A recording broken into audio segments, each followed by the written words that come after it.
നമസ്കാരം. ഇന്നത്തെ നമ്മുടെ ഈയൊരു ചർച്ച ഇസ്ലാമിക ചരിത്രത്തിലെ വളരെ സവിശേഷനായ ഒരാളെക്കുറിച്ചാണ്. സുഹൈബ് റൂമി റളിയല്ലാഹു അൻഹു, പ്രവാചകന്റെ ആദ്യകാല അനുചരന്മാരിലൊരാൾ. ശരിക്കും പറഞ്ഞാൽ വിശ്വാസത്തിനു വേണ്ടി ഒരുപാട് ത്യാഗം ചെയ്ത വ്യക്തി. നമുക്ക് കിട്ടിയ വിവരങ്ങൾ വെച്ച് അദ്ദേഹത്തിന്റെ ജീവിതത്തിലെ ചില പ്രധാന സംഭവങ്ങൾ, അതിലെ പാഠങ്ങൾ ഒക്കെ നമുക്കൊന്ന് നോക്കാം. ഇത് വെറുമൊരു ചരിത്ര കഥയല്ല, ഇന്നും നമുക്കൊരുപാട് പ്രചോദനം തരുന്ന ഒന്നാണ്. അതെ, താങ്കൾ പറഞ്ഞത് വളരെ ശരിയാണ്. സുഹൈബ് റൂമിയുടെ ജീവിതം അത് ഒരേ സമയം ഒരുപാട് നാടകീയതയും അതേപോലെ ആഴത്തിലുള്ള അർത്ഥങ്ങളും നിറഞ്ഞതാണ്. അദ്ദേഹത്തിന്റെ പേര് കേൾക്കുമ്പോൾ റോമി, അതായത് റോമക്കാരൻ എന്നാണെങ്കിലും അതിന്റെ പിന്നിലെ കഥ നമ്മൾ അറിയണം. അദ്ദേഹത്തിന്റെ ശരിക്കുള്ള ഉത്ഭവം, പിന്നെ ഇസ്ലാമിലേക്ക് എങ്ങനെ വന്നു, പ്രത്യേകിച്ച് ആ ഹിജ്റയുടെ സമയത്ത് അദ്ദേഹം നടത്തിയ ആ ഒരു അവിശ്വസനീയമായ കച്ചവടം, ഉമറുമായുള്ള സംഭാഷണം, ഇതൊക്കെ അദ്ദേഹത്തിന്റെ വ്യക്തിത്വത്തെയും വിശ്വാസത്തിന്റെ ഒരു ഉറപ്പിനെയുമാണ് കാണിക്കുന്നത്. എന്തുകൊണ്ടാണ് അദ്ദേഹത്തിന്റെ അനുഭവം ഇന്നും ഒരു മാതൃകയായി നിലനിൽക്കുന്നതെന്ന് നമുക്ക് കുറച്ചുകൂടി ആഴത്തിൽ നോക്കാം. ആ കച്ചവടത്തിന്റെ കാര്യം അത് വളരെ പ്രശസ്തമാണല്ലോ. നമുക്കവിടേക്ക് വരാം. പക്ഷെ ആദ്യം അടിസ്ഥാനപരമായ കാര്യങ്ങളിൽ നിന്ന് തുടങ്ങാം, അല്ലേ? ആരായിരുന്നു യഥാർത്ഥത്തിൽ ഈ സുഹൈബ് റൂമി? പൂർണ്ണനാമം സുഹൈബ് ഇബ്നു സിനാൻ അൽ നബീരി എന്നാണെന്നും അബൂ യഹ്യ എന്നൊരു വിളിപ്പേരുണ്ടെന്നും നമ്മൾ കാണുന്നുണ്ട്. ശരിയാണ്. ഇസ്ലാമിന്റെ ഏറ്റവും ആദ്യത്തെ കാലഘട്ടത്തിൽ തന്നെ, അതായത് മക്കയിലെ ആ പ്രയാസമേറിയ സമയത്ത് തന്നെ ഇസ്ലാം സ്വീകരിച്ച ആളുകളിൽ ഒരാളാണ് അദ്ദേഹം. പിന്നീട് പ്രവാചകൻ പങ്കെടുത്ത എല്ലാ പ്രധാന യുദ്ധങ്ങളിലും, ബദർ പോലുള്ളവയിൽ അദ്ദേഹം കൂടെയുണ്ടായിരുന്നു. പ്രവാചകനിൽ നിന്ന് നേരിട്ട് ഹദീസുകൾ, എന്നുവെച്ചാൽ പ്രവാചക വചനങ്ങൾ റിപ്പോർട്ട് ചെയ്ത ഒരാൾ കൂടിയാണ്. പിന്നെ അദ്ദേഹത്തിന്റെ ഒരു ഉദാരത, ദാനശീലം, അതും വളരെ എടുത്തു പറയേണ്ടതാണ്. ഇവിടെ എനിക്ക് ഏറ്റവും ഒരു കൗതുകം തോന്നിയത് ഈ റൂമി എന്ന പേരാണ്. പേർഷ്യൻ സാമ്രാജ്യത്തിന്റെ അടുത്തൊക്കെ ജീവിച്ചൊരു അറബിയായിരുന്നിട്ടും എങ്ങനെ ഈ റോമക്കാരൻ എന്ന പേര് വന്നു? അതൊരു നല്ല ചോദ്യമാണ്. അത് അദ്ദേഹത്തിന്റെ ജീവിതത്തിലെ ഒരു വലിയ വഴിത്തിരിവാണ് ശരിക്കും. നമുക്ക് ലഭ്യമായ വിവരങ്ങൾ വെച്ച് നോക്കുമ്പോൾ അദ്ദേഹം ഒരു അറബിയാണ്. വടക്കൻ അറേബ്യയിലെ നമിർ ബിൻ ഖാസിദ് എന്ന ഗോത്രത്തിൽപ്പെട്ടയാൾ. അദ്ദേഹത്തിന്റെ പിതാവ് സിനാൻ ബിൻ മാലിക്, പിന്നെ പിതൃസഹോദരനും അന്നത്തെ പേർഷ്യൻ രാജാവായ കിസ്രയുടെ കീഴിൽ ഗവർണർമാരായിരുന്നു. അതായത് ഇന്നത്തെ ഇറാഖിലുള്ള ടൈഗ്രിസ് നദിക്കരയിലെ അൽ ഉബുല എന്ന സ്ഥലം. അപ്പോ ഒരു പ്രധാനപ്പെട്ട കുടുംബത്തിലാണ് ജനനം. ഓഹോ, അപ്പോ ഒരു ഭരണാധികാരിയുടെ മകനായിരുന്നു. എന്നിട്ടെങ്ങനെ റോമക്കാരുടെ കയ്യിലെത്തി? കുട്ടിക്കാലത്ത് അദ്ദേഹത്തിന്റെ നാട്ടിൽ ഒരു ആക്രമണം നടന്നു. ബൈസന്റൈൻ അഥവാ കിഴക്കൻ റോമൻ സൈന്യം നടത്തിയ ആക്രമണം. ആ ഒരു ആക്രമണത്തിൽ ഒരുപാട് പേരെ തടവുകാരായി പിടിച്ചു. കൂട്ടത്തിൽ ഈ കുട്ടിയായ സുഹൈബും പെട്ടു. അങ്ങനെ അദ്ദേഹത്തെ റോമൻ നാട്ടിലേക്ക് കൊണ്ടുപോയി അവിടെ അടിമയായി വിറ്റു. ഒരുപാട് വർഷങ്ങൾ അദ്ദേഹം റോമക്കാർക്കിടയിലാണ് പിന്നെ വളർന്നത്. അതിന്റെ ഒരു ഫലമായിട്ട് അദ്ദേഹത്തിന്റെ സംസാരത്തിൽ അറബിയിൽ നിന്ന് ചെറിയൊരു വ്യത്യാസം വന്നു. ഒരു പ്രത്യേക ശൈലി, അതിനെ അൽക്കൻ എന്ന് പറയും.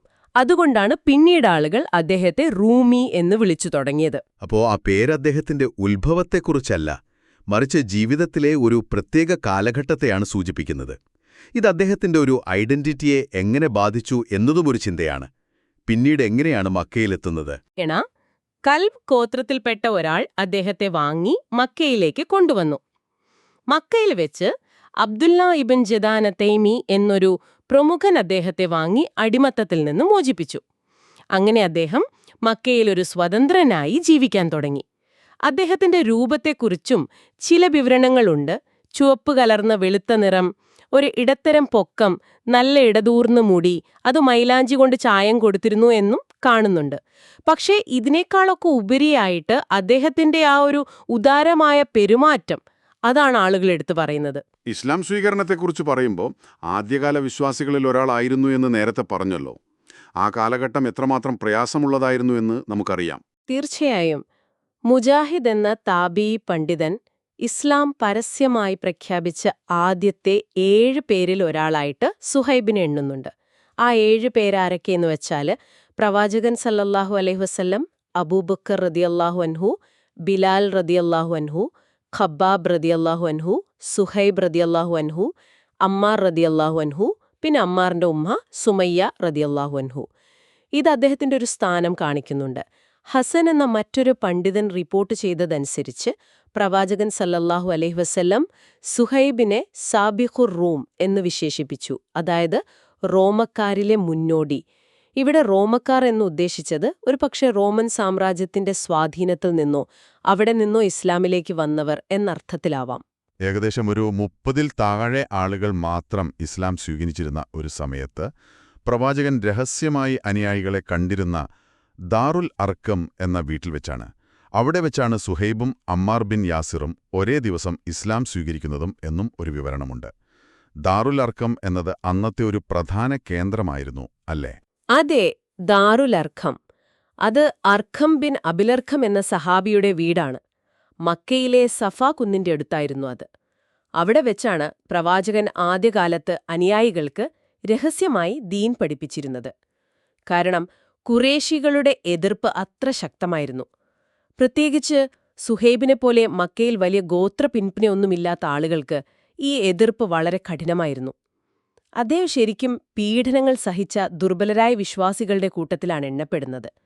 ശാരീരികമായും മാനസികമായും ഒരുപാട് ബുദ്ധിമുട്ടുകൾ അവരനുഭവിച്ചു. ഈയൊരു പശ്ചാത്തലത്തിലാണ് അദ്ദേഹത്തിന്റെ ഹിജ്റ, അതായത് മദീനയിലേക്കുള്ള പലായനം, കൂടുതൽ ശ്രദ്ധ നേടുന്നത്. സ്വന്തം വിശ്വാസം രക്ഷിക്കാൻ വേണ്ടി നാടും വീടുമൊക്കെ ഉപേക്ഷിക്കേണ്ടി വരുന്നൊരവസ്ഥ. പക്ഷെ സുഹൈബിന്റെ ഹിജ്റയുടെ കഥ അതിലും അപ്പുറമാണ്. തീർച്ചയായും അതാണ് സുഹൈബിന്റെ ജീവിതത്തിലെ ഏറ്റവും തിളക്കമുള്ള ഒരധ്യായം എന്ന് പറയാം. സയ്യിദുബ്നുൽ മുസയ്യബ് എന്ന പണ്ഡിതൻ ആ സംഭവം വിവരിക്കുന്നുണ്ട്. സുഹൈബ് റളിയല്ലാഹു അൻഹു തന്റെ സമ്പാദ്യമെല്ലാം എടുത്ത് മദീനയിലേക്ക് യാത്ര തുടങ്ങി. അപ്പോൾ ഖുറേശികളിലെ ഒരു സംഘം അദ്ദേഹത്തെ പിന്തുടർന്നു, വഴിയിൽ തടഞ്ഞു.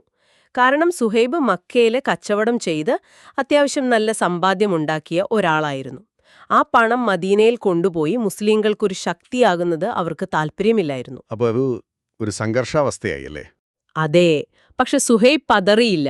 അദ്ദേഹം തന്റെ വാഹനത്തിൽ നിന്ന് ഇറങ്ങി കയ്യിലുള്ള അമ്പുകൾ നിറച്ച ആവനാഴിയില്ലേ, അതെടുത്ത് കാണിച്ചിട്ട് അവരോട് പറഞ്ഞു, ഖുറേശികളെ, നിങ്ങളിൽ ഏറ്റവും നന്നായി അമ്പെയ്യാനറിയുന്ന ഒരാളാണ് ഞാൻ. അത് നിങ്ങൾക്കറിയാം. അല്ലാഹുവാണ് സത്യം. എന്റെ കയ്യിലുള്ള ഈ അമ്പുകളൊക്കെ തീരുന്നതുവരെ നിങ്ങൾക്കെന്റെ അടുത്തെത്താൻ പറ്റില്ല. ഓരോ അമ്പും നിങ്ങളിലൊരാളെ വീഴ്ത്തും. അമ്പെല്ലാം തീർന്നാൽ പിന്നെന്റെ വാളുണ്ട്. അതിന്റെ പിടി എന്റെ കയ്യിലുള്ളിടത്തോളം കാലം ഞാൻ അതുമായി പോരാടും. അതിനുശേഷം നിങ്ങൾക്കിഷ്ടമുള്ളത് ചെയ്യാം. ഇത് വെറുമൊരു വീരവാദം പറയുകയല്ല, അദ്ദേഹത്തിന്റെ ധൈര്യവും ആ ഒരു ഉറച്ച നിലപാടുമാണ് അവിടെ കാണുന്നത്. എന്നിട്ട് അദ്ദേഹം അവർക്കൊരു ഓപ്ഷൻ കൊടുത്തു, അല്ലേ? ഒരു നിർദ്ദേശം വെച്ചു. അതെ, അദ്ദേഹം പറഞ്ഞു, ഇനി അതല്ലെങ്കിൽ നിങ്ങൾക്ക് താൽപ്പര്യമുണ്ടെങ്കിൽ വേറൊരു വഴിയുണ്ട്. ഞാൻ മക്കയിലുണ്ടാക്കിയ എന്റെ സ്വത്ത്, എന്റെ വീട്ടിലുള്ള നല്ല വസ്ത്രങ്ങൾ, അതൊക്കെ എവിടെയാണ് വെച്ചിരിക്കുന്നതെന്ന് ഞാൻ കൃത്യമായി പറഞ്ഞു തരാം. നിങ്ങൾ പോയി അതെടുത്തോളൂ. പകരം നിങ്ങൾ എന്റെ വഴിയിൽ നിന്ന് മാറിത്തരണം. എന്നെ പോകാൻ അനുവദിക്കണം. അവിശ്വസനീയം.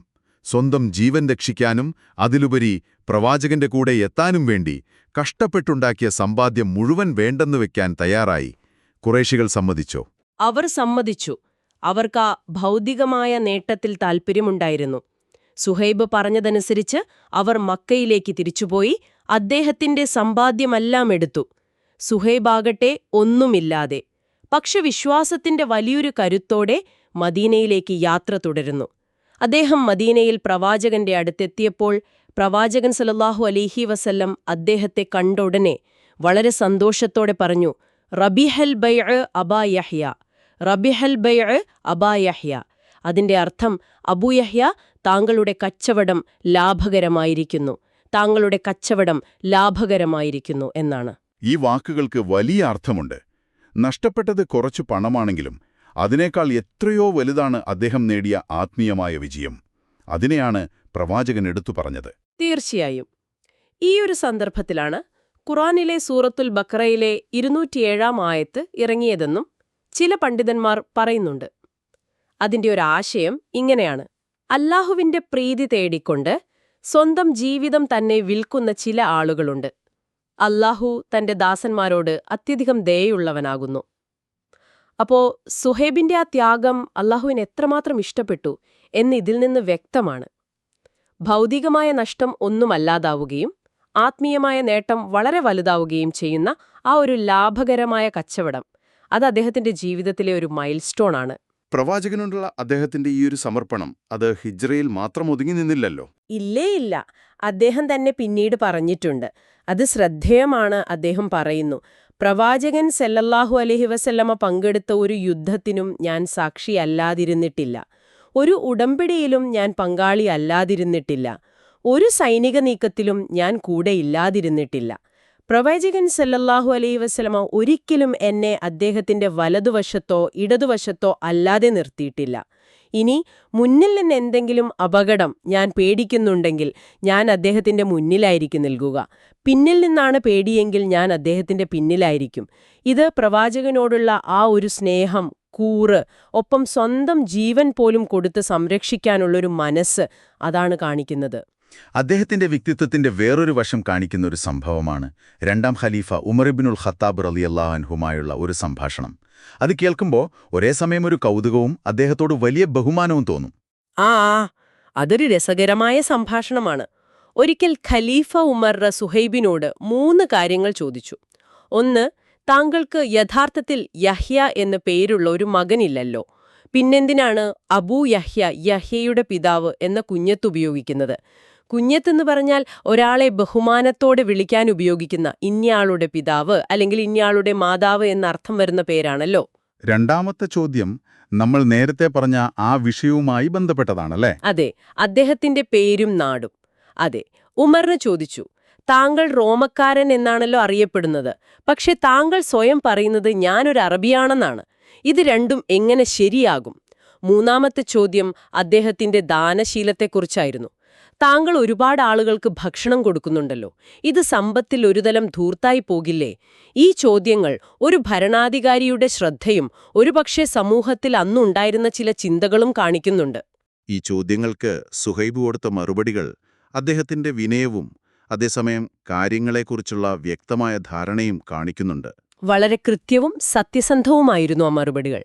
ഒന്നാമത്തെ ചോദ്യത്തിന് അദ്ദേഹം പറഞ്ഞു, എനിക്ക് അബൂ യഹ്യ എന്ന് പേരിട്ടത് സാക്ഷാൽ പ്രവാചകൻ സ്വല്ലല്ലാഹു അലൈഹി വസല്ലമാണ്. അതെനിക്ക് മാറ്റാൻ താൽപ്പര്യമില്ല. പ്രവാചകൻ കൊടുത്ത പേര് അദ്ദേഹത്തിന് എത്രമാത്രം വലുതായിരുന്നു എന്ന് അതിൽ നിന്ന് മനസ്സിലാക്കാം. രണ്ടാമത്തെ ചോദ്യത്തിനുള്ള മറുപടി അദ്ദേഹത്തിന്റെ ആ ഒരു ഐഡന്റിറ്റിയെക്കുറിച്ചുള്ള ഉറച്ച നിലപാടായിരുന്നു. തീർച്ചയായും. അദ്ദേഹം പറഞ്ഞു, ഞാൻ ജനിച്ചത് മോസലിലെ നമീർ ബിൻ ഖാസിദ് ഗോത്രത്തിലാണ്. ഞാൻ അറബിയാണ്. പക്ഷേ എന്റെ വീട്ടുകാരെയും ഗോത്രത്തെയും ഒക്കെ തിരിച്ചറിയാൻ പ്രായമായൊരു കുട്ടിയായിരുന്നപ്പോൾ റോമക്കാരെന്നെ തട്ടിക്കൊണ്ടുപോയതാണ്. അപ്പോ തന്റെ വേരുകൾ അദ്ദേഹം മറന്നിട്ടില്ല. റൂമി എന്നത് സാഹചര്യങ്ങൾ കൊണ്ടുവന്ന പേരാണെന്നും തന്റെ അടിസ്ഥാനം അറബി തന്നെയാണെന്നും അദ്ദേഹം ഉറപ്പിച്ചു പറഞ്ഞു. മൂന്നാമത്തെ ചോദ്യത്തിനുള്ള മറുപടി എന്തിനാണ് ഇത്രയധികം ദാനം ചെയ്യുന്നതെന്നതിനൊരു വ്യക്തമായ കാരണം നൽകി. അതെ, ആ ധൂർത്തിനെക്കുറിച്ചുള്ള ചോദ്യത്തിന് അദ്ദേഹം മറുപടി പറഞ്ഞത് ഒരു പ്രവാചക വചനം പറഞ്ഞുകൊണ്ടാണ്. അദ്ദേഹം പറഞ്ഞു, പ്രവാചകൻ സല്ലല്ലാഹു അലൈഹി വസല്ലം ഇങ്ങനെ പറയുന്നത് ഞാൻ കേട്ടിട്ടുണ്ട്. നിങ്ങളിൽ ഏറ്റവും നല്ലവർ ഭക്ഷണം കൊടുക്കുന്നവരും സലാം പറയുന്നവരും അല്ലെങ്കിൽ മടക്കുന്നവരുമാണ്. അതാണെന്നെ ഭക്ഷണം കൊടുക്കാൻ പ്രേരിപ്പിക്കുന്നത്. അതായത് താൻ ചെയ്യുന്നത് ധൂർത്തല്ല, മറിച്ച് പ്രവാചകന്റെ വാക്കനുസരിക്കലാണ്. അത് പുണ്യമുള്ള കാര്യമാണ് എന്ന് അദ്ദേഹം വളരെ സൗമ്യമായി വിശദീകരിച്ചു. ഈ മറുപടികൾ ഉമർ റവിയെ പൂർണ്ണമായും തൃപ്തിപ്പെടുത്തി കാണും. ഇത് വെറും ഉത്തരങ്ങളല്ല, സുഹൈബിന്റെ ജീവിതം എത്രത്തോളം പ്രവാചകന്റെ മാതൃക പിന്തുടർന്നാണ് പോകുന്നതെന്നതിന്റെ തെളിവാണ്. അദ്ദേഹത്തോട് ഉമർ റവിയെ എത്രമാത്രം വിശ്വാസമുണ്ടായിരുന്നു എന്നതിന് വേറൊരു വലിയ തെളിവുണ്ടല്ലോ അദ്ദേഹത്തിന്റെ അവസാന നാളുകളിൽ. ഉണ്ട്. അത് ഉമർ റാവിന്റെ ജീവിതത്തിലെ ആ അവസാന ഘട്ടവുമായി ബന്ധപ്പെട്ടതാണ്. ഉമർ റാവിനെ കുത്തേറ്റ് മരണാസന്നനായി കിടക്കുമ്പോൾ അടുത്ത ഖലീഫയെ തിരഞ്ഞെടുക്കാൻ 6 അംഗങ്ങളുള്ള ഒരു കൂടിയാലോചനാ സമിതിയെ, ഷൂറയെ അദ്ദേഹം നിയമിച്ചു. ആ സമിതി ഒരു തീരുമാനത്തിലെത്തുന്നതുവരെ ആ 3 ദിവസത്തേക്ക് നമസ്കാരത്തിന് നേതൃത്വം നൽകാൻ അദ്ദേഹം ചുമതലപ്പെടുത്തിയത് സുഹൈബ് റൂമിയെയായിരുന്നു. ഇത് സുഹൈബിന് സഹാബികൾക്കിടയിലുണ്ടായിരുന്ന ആ ഒരു സ്ഥാനവും വിശ്വാസ്യതയും വ്യക്തമാക്കുന്നുണ്ട്. അതിനുശേഷമുള്ള അദ്ദേഹത്തിന്റെ ജീവിതം എങ്ങനെയായിരുന്നു? അവസാന കാലഘട്ടം. പിന്നീട് ഇസ്ലാമിക സമൂഹത്തിൽ ചില ആഭ്യന്തര പ്രശ്നങ്ങളൊക്കെ ഉണ്ടായ ഒരു കാലഘട്ടം വന്നു. അതിനെ ഫിത്ന എന്നാണ് ചരിത്രത്തിൽ പറയുന്നത്. ആ സമയത്ത് സുഹൈബ് റൂമിയുടെ ജീവിതത്തിൽ നിന്നൊക്കെ ഒഴിഞ്ഞുമാറി ആരാധനകളിലും സ്വന്തം കാര്യങ്ങളിലും ശ്രദ്ധ കേന്ദ്രീകരിച്ച് ജീവിച്ചു. അദ്ദേഹം തന്റെ ആ ഉദാരമായ ശീലം തുടർന്നു. ധാരാളം ആളുകൾക്ക് ഭക്ഷണം കൊടുക്കുമായിരുന്നു എന്നൊക്കെ പറയപ്പെടുന്നുണ്ട്. അവസാനം ഹിജ്റ 38-ാം വർഷം ഷവ്വാൽ മാസത്തിൽ തന്റെ 73 വയസ്സിൽ അദ്ദേഹം മദീനയിൽ വെച്ച് മരണപ്പെട്ടു. പ്രവാചകന്റെ നഗരമായ മദീനയിൽ തന്നെയാണ് അദ്ദേഹത്തെ കബറടക്കിയത്. അപ്പോ നമ്മൾ ഈ ഒരു വിശദമായ ചർച്ചയിലൂടെ കടന്നുപോയപ്പോ സുഹൈബ് റൂമിയുടെ ജീവിതത്തിൽ നിന്ന് ശരിക്കും വേറിട്ട് നിൽക്കുന്ന പ്രധാന കാര്യങ്ങൾ എന്തൊക്കെയാണ്? ഉറച്ച വിശ്വാസം, അല്ലാഹുവിന്റെ പ്രീതിക്കു വേണ്ടി ഭൗതികമായതെന്തും ത്യജിക്കാനുള്ള മനസ്സ്, പ്രതിസന്ധികളിലെ ആ ഒരു ധൈര്യം, ഉദാരത, തന്റെ സ്വത്വത്തെക്കുറിച്ചുള്ള വ്യക്തമായ ബോധ്യം. ഇതൊക്കെ അദ്ദേഹത്തിന്റെ ജീവിതത്തിൽ ഇങ്ങനെ മിന്നിത്തിളങ്ങുന്നുണ്ട്. തീർച്ചയായും ഓരോ സംഭവവും ഓരോ പാഠമാണ് നമുക്ക് തരുന്നത്. റൂമി എന്ന് വിളിക്കപ്പെട്ടപ്പോഴും തന്റെ അറബ് വേരുകളെക്കുറിച്ചും അതിനേക്കാൾ ഉപരിയായി ഒരു മുസ്ലിം എന്ന തന്റെ ഐഡന്റിറ്റിയെക്കുറിച്ചും അദ്ദേഹത്തിന് നല്ല ബോധ്യമുണ്ടായിരുന്നു. പ്രവാചകൻ സല്ലല്ലാഹു അലൈഹിവസല്ലം ആ ഹിജ്റയെ ലാഭകരമായ കച്ചവടമെന്ന് പറഞ്ഞത് വെറുതെയല്ല. നഷ്ടപ്പെട്ടത് കുറച്ചു ഭൗതിക സമ്പത്താണെങ്കിൽ നേടിയത് അല്ലാഹുവിന്റെ പ്രീതിയും എന്നേക്കുമുള്ള വിജയവുമാണ്. ഭൗതികതയേക്കാൾ ആത്മീയതയ്ക്ക് പ്രാധാന്യം കൊടുക്കുമ്പോഴാണ് യഥാർത്ഥ ലാഭമുണ്ടാവുക എന്ന വലിയൊരു സന്ദേശം അദ്ദേഹത്തിന്റെ ജീവിതം നമുക്ക് നൽകുന്നുണ്ട്. ഉമർ റളിയല്ലാഹുനുമായുള്ള ആ സംഭാഷണം അദ്ദേഹത്തിന്റെ വിവേകവും പ്രവാചകചര്യ പിന്തുടരുന്നതിനുള്ള ആ ഒരു സൂക്ഷ്മതയും കാണിക്കുന്നു. ിലൂടെയാണ് കടന്നുപോയത്. അദ്ദേഹത്തിന്റെ കഥ വെറും പഴയൊരു കാര്യമല്ല, എല്ലാ കാലത്തേക്കുമുള്ള വിശ്വാസികൾക്കൊരു പ്രചോദനമാണ്. അപ്പോ ഈ വിവരങ്ങളൊക്കെ നിങ്ങളുടെ മുന്നിലുണ്ട്. ഇത് നിങ്ങൾക്കായി ഒരു ചിന്ത. സുഹൈബ് റൂമി തന്റെ സമ്പത്തെല്ലാം അല്ലാഹുവിനു വേണ്ടി വിറ്റുനേടിയ ആ ലാഭകരമായ കച്ചവടം, അത് നമ്മളെ ശരിക്കും ചിന്തിപ്പിക്കേണ്ട ഒന്നാണ്. നമ്മുടെ ഇന്നത്തെ ജീവിതത്തിൽ എന്താണ് യഥാർത്ഥ ലാഭം? ഈ ഭൗതികമായ നേട്ടങ്ങൾക്കപ്പുറം കാലത്തെ അതിജീവിക്കുന്ന യഥാർത്ഥ മൂല്യമുള്ള എന്തെങ്കിലും നേടാൻ വേണ്ടി നമ്മുടെ കയ്യിലുള്ള എന്തിനെയാണ് നമ്മൾ വിൽക്കാൻ തയ്യാറാവുക? അത് ചിലപ്പോൾ നമ്മുടെ സമയമായിരിക്കാം, നമ്മുടെ സൗകര്യങ്ങളായിരിക്കാം, അല്ലെങ്കിൽ നമുക്കൊരുപാട് ഇഷ്ടമുള്ള ചില ശീലങ്ങളോ കാര്യങ്ങളോ ആകാം. എന്തിനു വേണ്ടിയാണ് നമ്മൾ ഏറ്റവും വലിയ ത്യാഗം സഹിക്കാൻ തയ്യാറാവുന്നത്? എന്താണ് നമ്മുടെ ജീവിതത്തിലെ ഏറ്റവും ലാഭകരമായ കച്ചവടം? ഇതൊന്ന് ആലോചിച്ചു നോക്കൂ.